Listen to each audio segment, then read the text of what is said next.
Part 2. Senator David Brock Smith running for U.S. Senator. Let's get into it.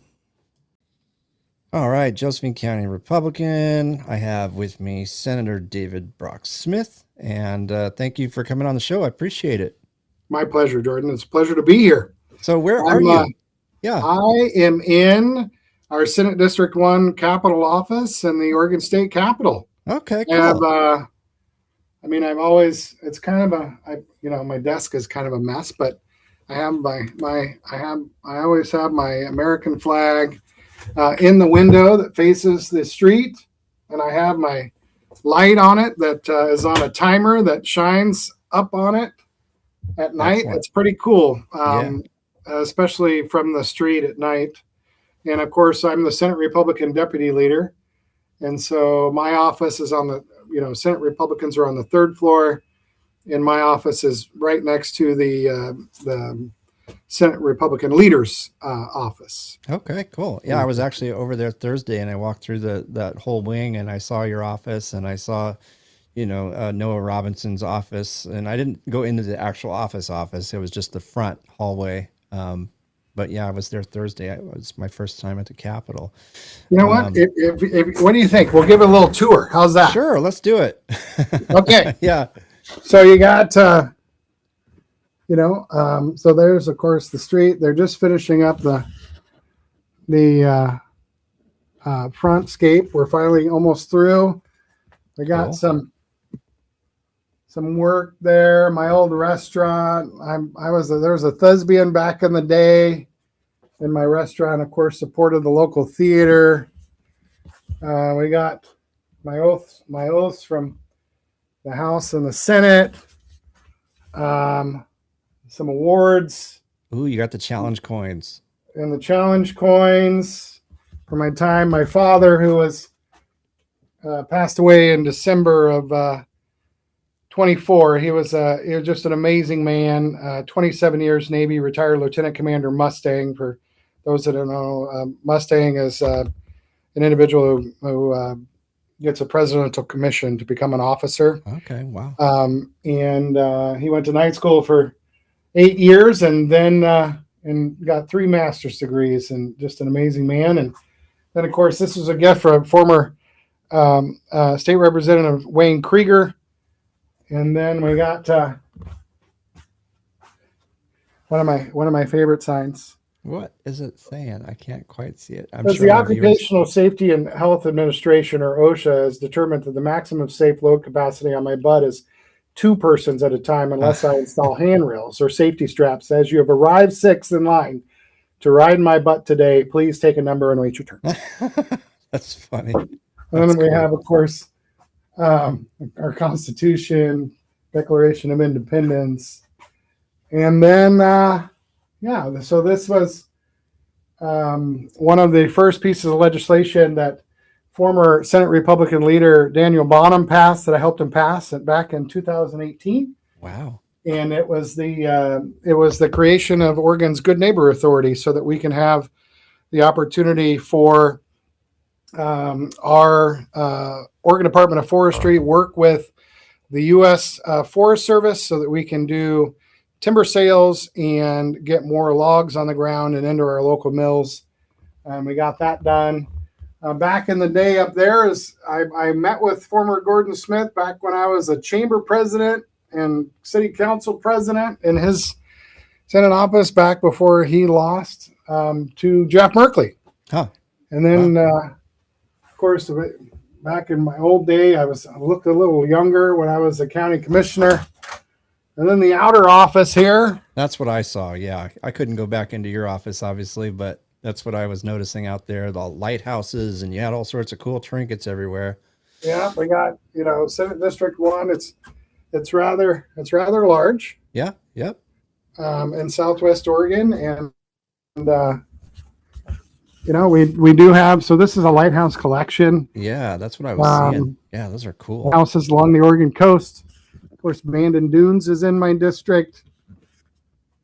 My That's big it. elephant. Yep.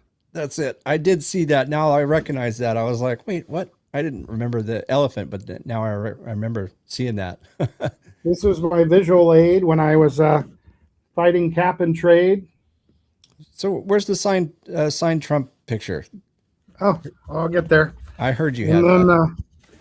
and then this is, life is not currently in session. Of course, some more lighthouses, kind of a love and faith and hope. This was kind of a cool, I have this made in Port Orford. It's a state seal out of myrtle wood. Wow, very cool. And then, yeah, some more awards. And a lot of course, wood. I'm champion salmon. That was from the Cocoa River Step program. The first ever to receive a award from the for a legislator is the first ever award from the Oregon Small Woodlands Association this last January for the work that I did for them in some legislation in making sure that they could exempt up to $15 million of their property so that they don't lose their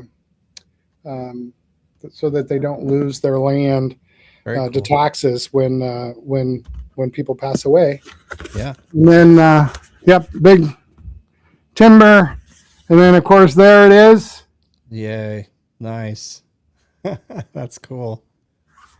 And then, of course, the bigger picture of the district, my old house district. And then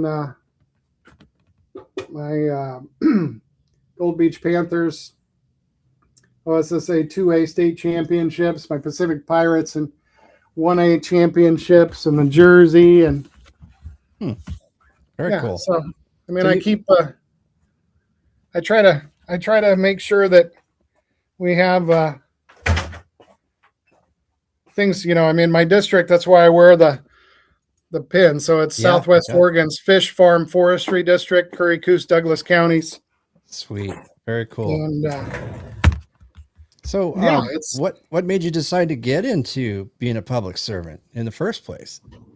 well, I used to live. I bought my first house. I graduated in '95. I turned 50 in December, and so I went to school at SWAC and then SOU. Back then was Southern Oregon State College Mm-hmm. before it was Southern Oregon University.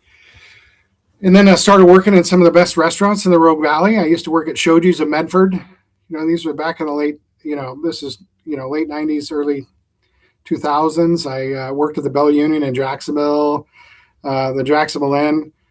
And I bought my first house in Medford when I was 21. I just worked and stayed. It was a condo on Crater Lake Avenue. And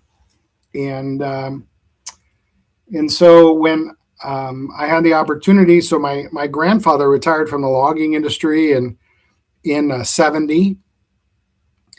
And he built the Port and Starboard Restaurant and Lounge in Port Orford, where my parents were high school sweethearts and graduated in 63. And, of course, Dad went in the Navy and Mom was a medical transcriptionist. And so in 1990, we moved.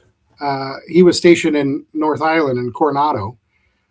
So in 1990, he moved back home and bought it from him.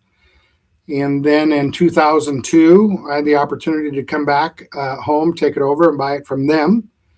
And so I was 24, right, running a restaurant and bar, but I had learned so much from the Bell Union and the Jacksonville Inn and even at Shoji's of Medford to have the opportunity to come back. And so we did that. And of course, then I got involved in, the Rotary of Port Orford and then the business community is like, David, we want you to be on the chamber. And I said, I don't have time to do that, and because folks that know the restaurant business, it's hard. It's feast or famine. I mean, you're working, it's owner ran, right? I mean, you're working.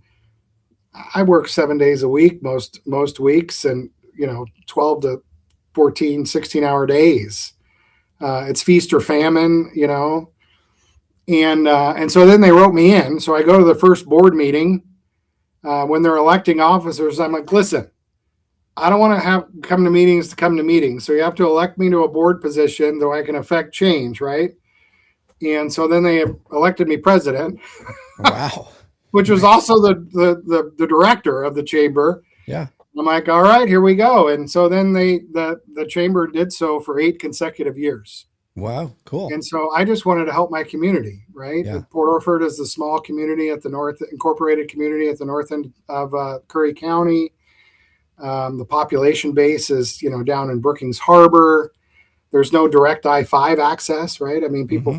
come from Grants Pass, they got to go 199 and come down into California before they pop back up. And so, Port Orford's kind of a long ways away from everywhere. Yeah. And so we've been pushed away from our natural resource industries when it comes to logging and more regulations on our fishing industries and so I just wanted to help our community and figured I can do so with the tourism based economy and then a year later it was city council. They wanted me to join the city council, and so I did. And then it was school board because again I just wanted to help my community. And then in 2012 I was the first. All the commissioners were from Brookings. We hadn't had a commissioner from county commissioner from the north end of the county in over 30 years, and I was the first county commissioner elected in over 30 years from the north end of the county. Wow. That's And amazing. so we just, we did some great things, and really focused on again those natural resource industries that built our communities and are meant to sustain them. And I got really involved in the Association of Oregon Counties, which is the organization that deals with the all 36 counties in the state, and was on their executive team and their board of director, their board and part of their legislative committee, and then I was a part of the Association of ONC counties, so our 18 counties that are particularly, Josephine County is one of the ONC lands, and those permits or those receipts that help fund county services. I was on the National Association of Counties Natural Resources Committee, and just really pushing for, cutting through Oregon's bureaucratic blue tape when it comes to all of these policies, pushing back against what I call the environmental for-profit nonprofits that completely have halted any resemblance of being able to do what we need to do in our rural communities. And then our 16-year state representative, Wayne Krieger, former fish and game warden for the Oregon State Police, he fell a little ill during the last session. I was getting ready to run for re-election. And he's like, you know what, David, I don't want to do this anymore. I want to support you. And I'm like, okay, I'll take a 2/3 pay cut to become a state representative from a county Yeah. commissioner.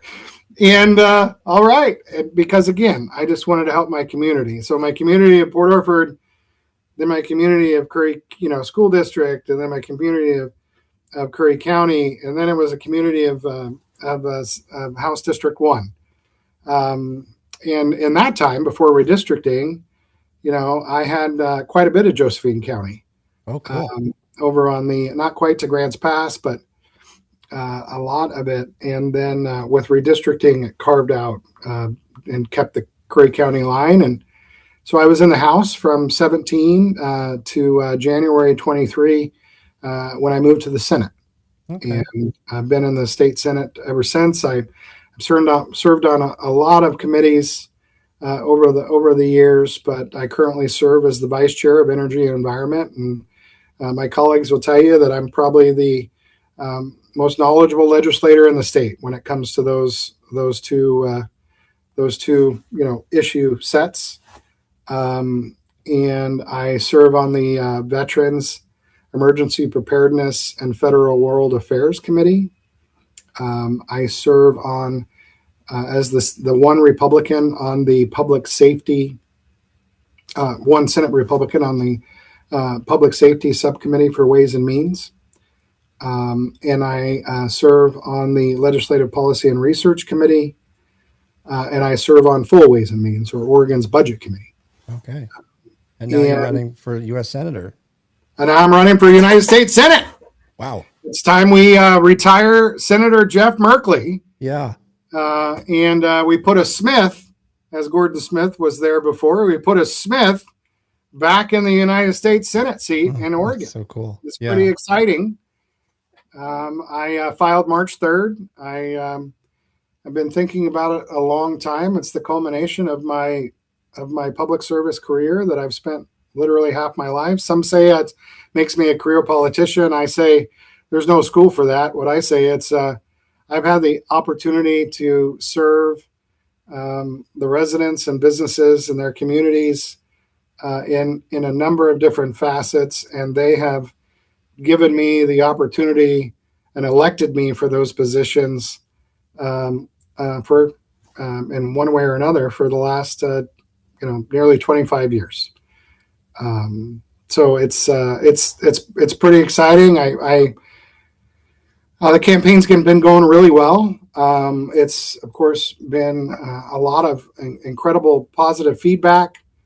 I've been focused on the issues of Oregonians, public safety and dealing with affordability and accountability. These are the things that I work on in the Capitol every day. Yeah. We have a saying here in the Capitol, or my colleagues do, that DBS, or David Brock Smith, has a bill for that, because I do. Yeah. I write lots of legislation. I have to drive 4 hours to get here, right? And so I got a lot of time to think. And I write. Nobody has more legislation than, for example, elections integrity.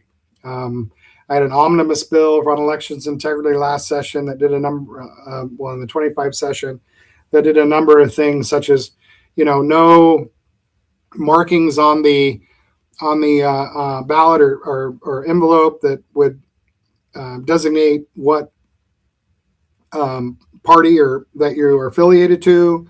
That when you had to have equal members of the two major parties as part of your elections board, the clerk's elections board staff, right? Where you you have to have equal members, so you have to have at least one Republican and one Democrat when you're going to pick up ballots from a ballot box, official ballot box. You can only use official ballot boxes.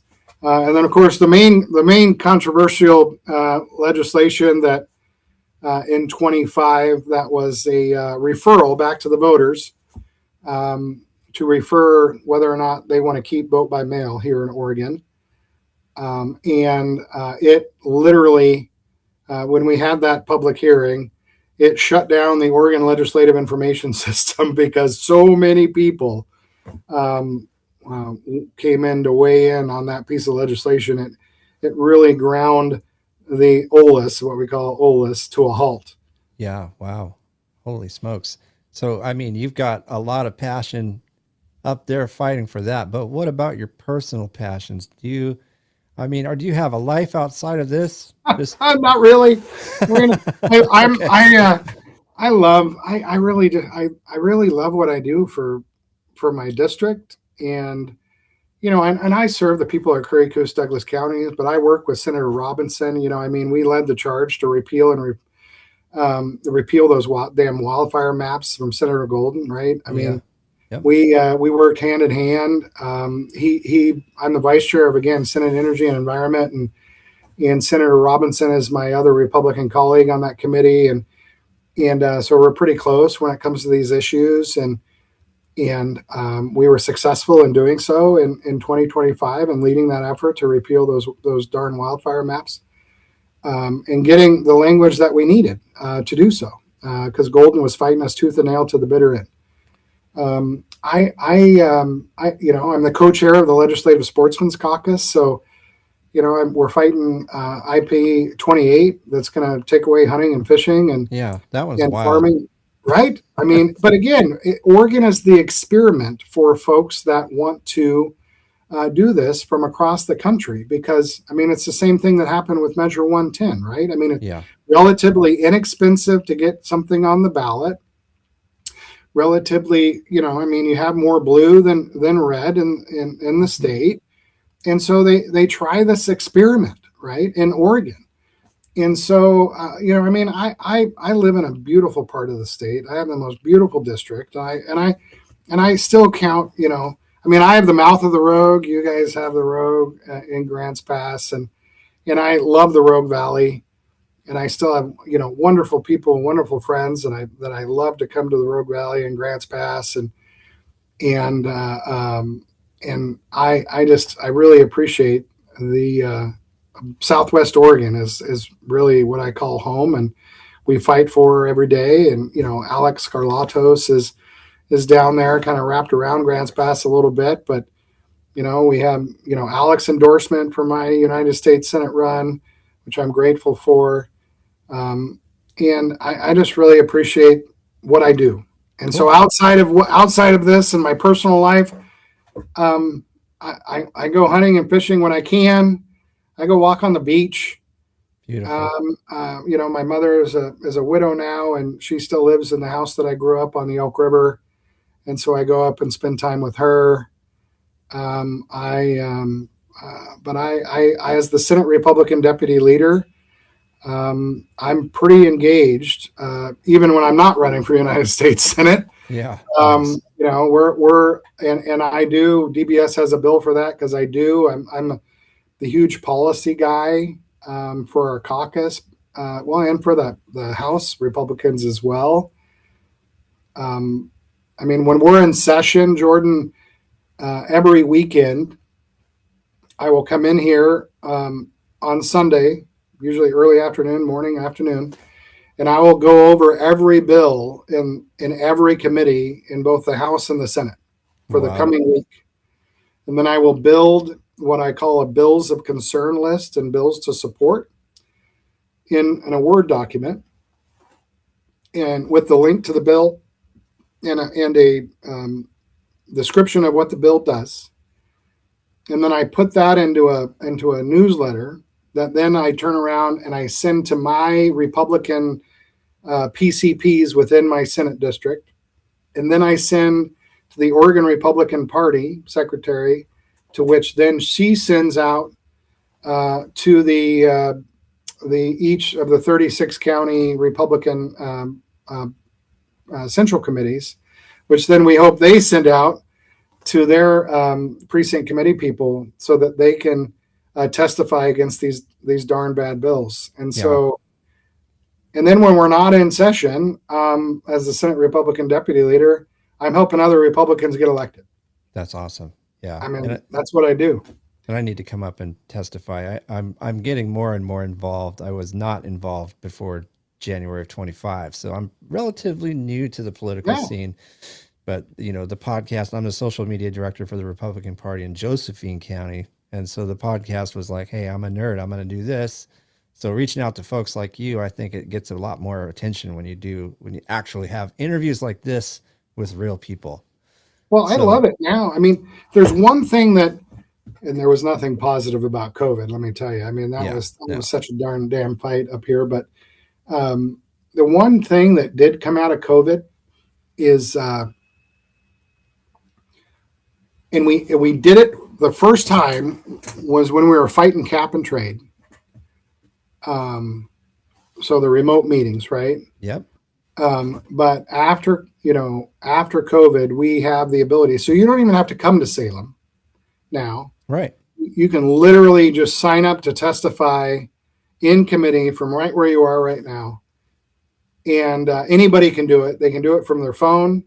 And that's one of the things that I do. And I explain all of this in my bills of concern, bills of support list, and how you do it with the links to do it. And I even, so it's kind of crazy, but so I go through and I start my list with committees that start at, Monday at 8 a.m.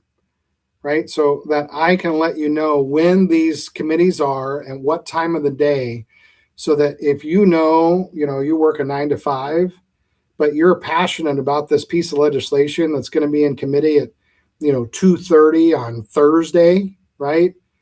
That you have so you'll know that and be able to, do what you need to do for your job to be able to have that time to be able to testify for that piece of legislation is the details that I try to put together to make it as easy as possible for Oregonians, especially for our conservative Republicans, to be able to weigh in on good and bad legislation.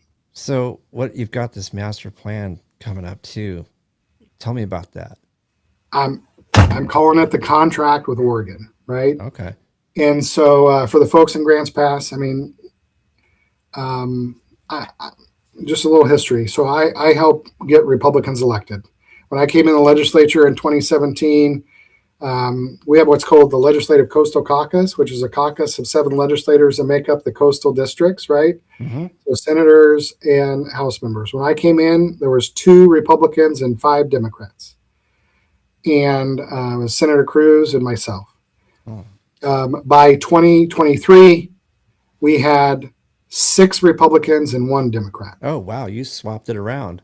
Not just me, but it was go team, right? I mean, Yeah.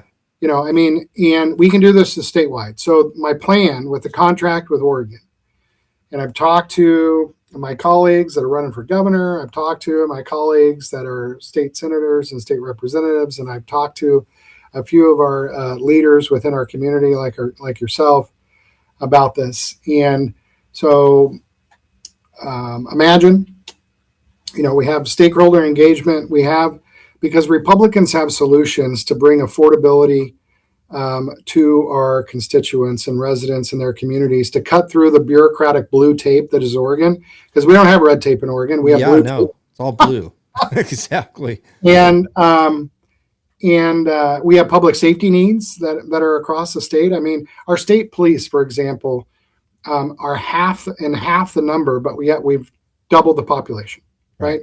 And so it's absolutely ridiculous, because the Democrat supermajority and their priorities are literally, as Representative Deal has said, living in the upside down.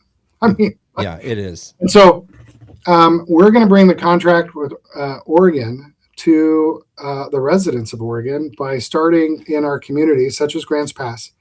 And we're going to have and invite those non-affiliated voters that aren't registered to as a Democrat or a Republican into a meeting. We're going to invite. We know that 12.5% of the individuals that signed the no tax referendum were registered Democrats, and so we're going to get 750 into the Grants Pass High School gym, right? Nice. Yep. And we're going to have either Representative Yunker or Seth Benham, whoever comes out of that primary, come and talk about how they can work within the contract of Oregon and these solutions to the Grants Pass and greater community. And then we're going to have Noah Robinson talk about how he can assist from the state Senate. Then we're going to have our gubernatorial nominee talk about how he or she can assist as the Republican governor in implementing these issues or these solutions to help solve these issues for Southwest Oregon and Grants Pass region, Southern Oregon there. And then we're going to have Congressman Bentz there talk about how he can assist from the U.S. House of Representatives. And then me close, having served in a number of those positions, right? Not U.S. representative, but state representative, state senator, but how I can assist from the United States Senate in helping solve these issues that are happening there. And then we're going to do that in Medford. And then we're going to do it in Central Point. And we're going to do it in Eugene. And we're going to do it in Veneta. And we're going to do it in Canby. And we're going to do it in Hillsboro. And we're going to do it in Baker City. And we're going to do it around the state, because Republicans have solutions to the problems and the bureaucratic blue tape that has put Oregon at the bottom across the board in education, in business friendliness, the 5th highest taxed state, and so on and so forth.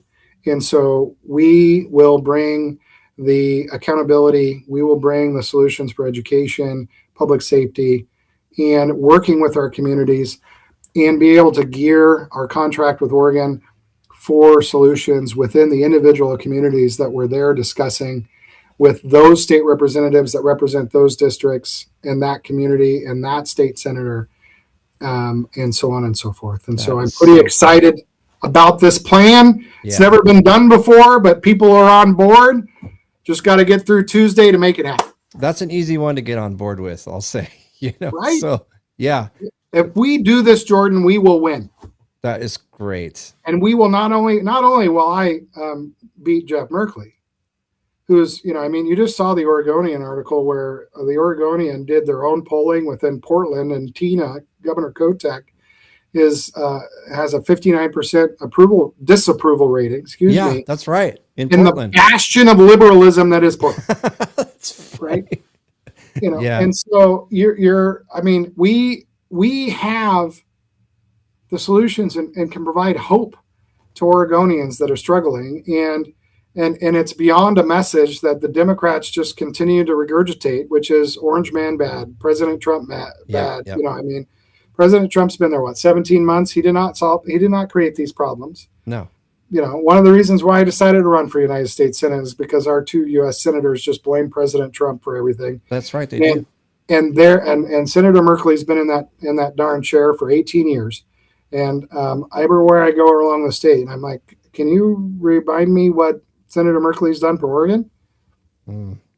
Because when I'm in Eastern Oregon, Congressman Bentz has passed wolf management legislation for those ranchers over there that are getting their cattle slaughtered. And it's sitting in the Senate, and it's kind of Oregon-centric, and our 2 senators won't allow it to move. Oh, my goodness. That's crazy. They do sprinkle around some cash, here and there for projects, but so do we as state senators and state representatives. Anyway, so contract with Oregon, I'm excited about it. I'm excited to get it going after the primary on Tuesday, and it's all go team to get more Republicans elected, to get a Republican governor elected. And can you imagine? Just imagine the influence and the opportunity to have a Republican U.S. senator again. Yeah, that'd be incredible. What we can do, and we got to save the Senate, right? The Democrats are going after the Senate, and I'm all about the Save America Act. I am all about nuking the filibuster, because if the Democrats get control of the Senate again, they're going to nuke the filibuster. They're going to stack the Supreme Court, because, frankly, they need to change the rules to win. That's right. They need to cheat to win. And so here we are, trying to be the pragmatic, the responsible adults in the room as they're over there kicking and screaming, just like little kids. Yeah. Because by goodness, throwing the tantrums because their philosophies and policies are losers. That's correct. So they got to change the rules, and we got to hold the Senate. And so that is one of the reasons why Senator Merkley has never had a challenger with my abilities and with my experience. And we're taking it all the way to November, and having a qualified candidate at the top of the ballot is going to help Republicans down the ballot in the governor's race, in the state Senate races, and the state House races. Well, thank you, sir. I appreciate everything. And thank you again for coming on the show. I'm looking forward to seeing what happens. Well, we got 4 days left, right? 4 days. We got, we got, I would just like to remind everyone that we can't trust the United States Postal Service. I really encourage you to fill out your ballot for Senator David Brock Smith for United States Senate for one. Yep. Experience matters. The dedication to our rural constituents and the natural resource economies that built our communities and meant to sustain them matter. And it's something that I fight for every single darn day. Good. Keep on fighting. Yep. And then also the opportunity, you need to take your ballots to the ballot drop boxes, official ballot drop boxes, and not put them in the mail, because A lot of the mail, especially in our rural communities down in South, has to go all the way to Portland to get postmarked before it can come back down to the county clerk. And that postmark date has to be done by 8 p.m. on Tuesday. And so Okay. I don't trust the USPS when it comes to that. So please make a plan to get your ballot into that ballot drop box at the county prior to 8 p.m. on Tuesday and vote for David Brock Smith for United States Senate so we can defeat Jeff Merkley and send a Smith back to Washington. Excellent. Thank you so much. I appreciate everything. And Thank good you, luck to Jordan. you. Yep. No Thank you. problem.